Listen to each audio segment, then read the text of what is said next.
Good afternoon, everyone. I would like to thank the organizers for inviting me to take part in this forum. I had certain thoughts that I prepared for the presentation, but I think they've been covered in a comprehensive way by particularly two of my colleagues, Dr. Allawi and Dr. Afsaruddin. And I feel now perhaps that I have to deviate a bit from just repeating some of the elements that were presented in the brief talks that were offered by my two colleagues, and take the discussion a bit towards an element that will be derived from particularly Dr. Allawi's presentation. But before I do that, I would like just to say that originally I wanted to talk about Lebanon and the nature of the Sunni-Shia relationships, which in general can be described as being very much marked by the character of the Lebanese society, which is known to be sectarian, that has emerged from a long civil war without engaging properly in reconciliation procedures. It has a very weakened state, nation state, furthermore compromised by the civil war and by a lack of a long history in which it couldn't spread its sovereignty over its own territory. There are lots of ills that contribute to the strife and conflict between Shias and Sunnis in the Lebanon that are of economic nature, that pertain to social mobility, to issues of inequality, long deprived areas, particularly in the south, that under recent development were able to emancipate the poverty and the neglect that they faced for decades. And adding to this a layer that is becoming more and more prominent now in terms of how individuals identify themselves based on family, tribal connections, and ultimately sectarian divisions. Now, I don't want to dwell on these because they can be subsumed under what Dr. Allawi mentioned, and also in terms of deeper historical parameters that led to the kind of conflict that emerged now between Sunnis and Shias can be traced back, as mentioned in the plenary session earlier in the morning. Perhaps the first instances of its modern manifestations can be associated with the reactions on the part of certain Arab states to the ascendancy of Iran after the revolution, and taking a starting point where the conflict starts to occur in terms of inflaming sentiments between Sunnis and Shia in Lebanon when the Iran-Iraq war started. There are other events that contributed to it in the present, which particularly are linked to the period that followed the 1982 invasion of the Lebanon, and in particular 1984, when no longer the Sunni community had the support of the PLO in the midst of the civil war, and Beirut itself became a city, it's at least Western Beirut became a city dominated by the Shia militias and militias associated with the Druze confession.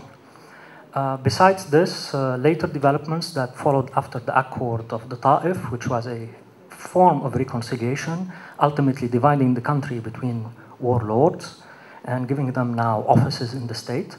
What followed after that is in the period of after the Israelis withdrew from the Lebanon, and in the eve of the invasion of Iraq, what happened is that ultimately Hariri was assassinated. This caused a rift in the country, and the rift translated into various positions regarding the presence of the Syrian troops at that point in the Lebanon. And the rift continues till today. It's a division between two coalitions that cut across the whole state. They are known as the 8th March and the 14th March coalition. Through them, parliament now cannot convene, and a new government cannot be formed, and the state apparatus is coming to almost a total halt in terms of its operative modes. And this is contributing further to degrading all possibilities of further accentuating the promise that ultimately all of these sects can live in a state that can take care of their needs and give them the basic infrastructure for their development, which till today does not happen. By the way, Lebanon is serviced in the 21st century in terms of electricity through generators owned individually. So this is the Lebanon that at the same time in terms of private endeavor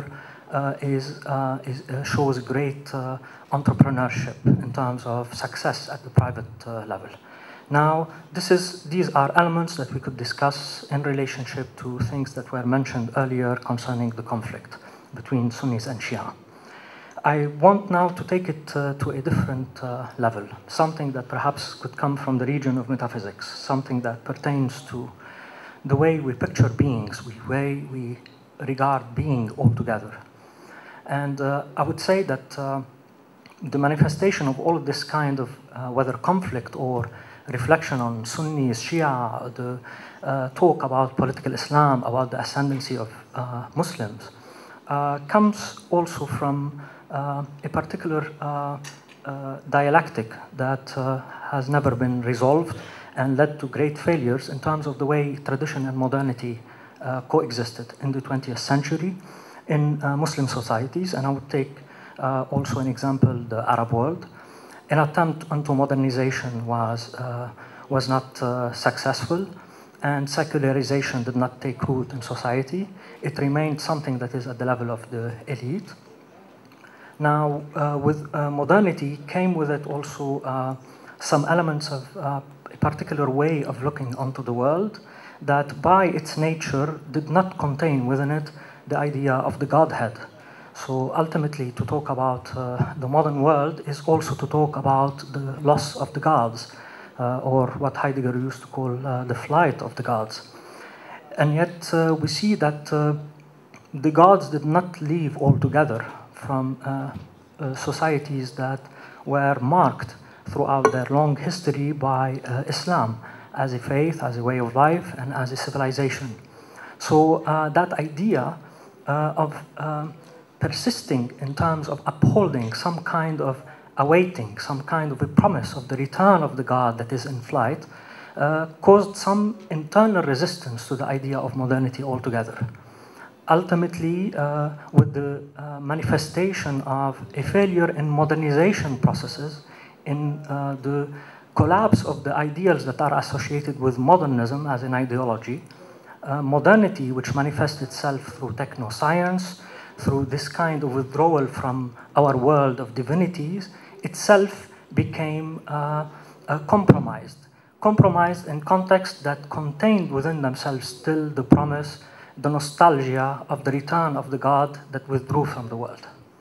And that return manifests itself in terms of modernists that have become nihilists, trying to retrieve some kind of connectivity with the idea of divinity, and doing so through a retake on their understanding of the essence of God and his attributes. Some were more successful than others because they had long-standing continuities in terms of their connection with the tradition. And I could say here with more confidence that this is indeed the case with the 12er Shia community or the Ismaili communities, in terms of maintaining some kind of link with their philosophical heritage.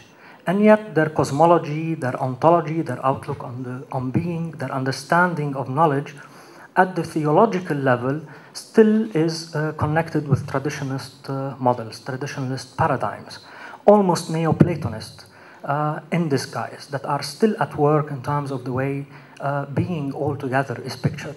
But nonetheless, it has possibilities of finding potential renewals in terms of its encounter with modern philosophical thought, with a particular take on science and how we could engage with it, and also on technology and the manner it manifests itself not only through technological product, but in a way by which it determines our modes of thinking, of saying, of planning.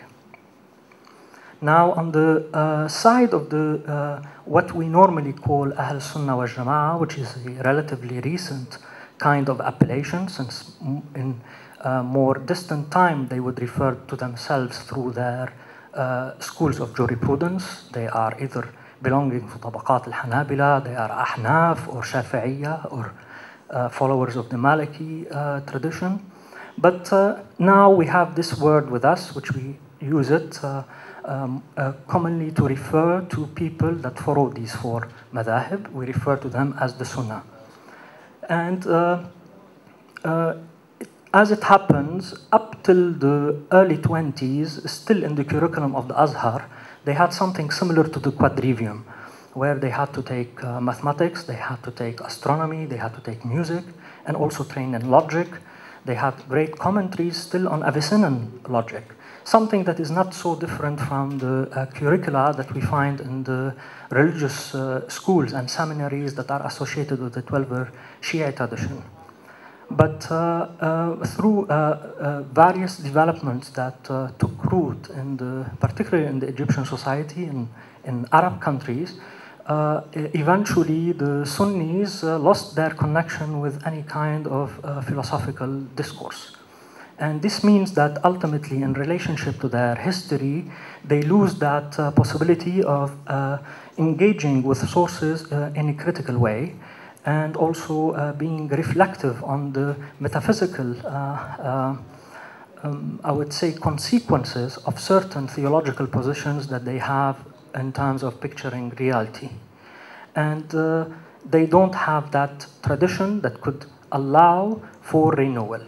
Ultimately, renewal that could readdress from the beginning, what do we mean by beauty, what do we mean by truth, by goodness, justice, and the like of values. I would say that at the level of the Sunni traditions, if we go to the point that was tackled by Dr. Allawi, which is one of the points that he recommended to deal with Wahhabism, I would side a little bit with Mr. As-Samman in terms of saying that perhaps it's not Wahhabism in its entirety, but certain tendencies that are extremist within Wahhabism that are perhaps the ones that are pointing to some form of nihil that is at work from within Islam, some sort of nothingness, a annihilating process that is taking place from within the faith. Why is it annihilating? Because it has certain particular way of looking at Islamic history that tries to picture the period during the life of the Prophet Muhammad as a model for the manner all generations should conduct their way of life. Ultimately, anything that comes after the death of the Prophet Muhammad becomes a history of aberration. And therefore, there is a take on history that is not passing through source criticism, that tries to picture almost a virtual reconstruction of the way the Ummah conducted its affairs during the lifetime of the Prophet Muhammad. And this becomes a virtual space that sets a paradigm for what is yet to come for those who take themselves to be Muslims. That kind of take on history is a selective one that uses history to efface history, to erode it. On another level, it is a take on history that admits ultimately that, that historical epics themselves are closely linked to the unfolding of the essence of technology. This same group that we might describe as Salafi-Jihadi Takfiri would be a group that is willing to accept technique, modern science, mathematics, technology to further its cause.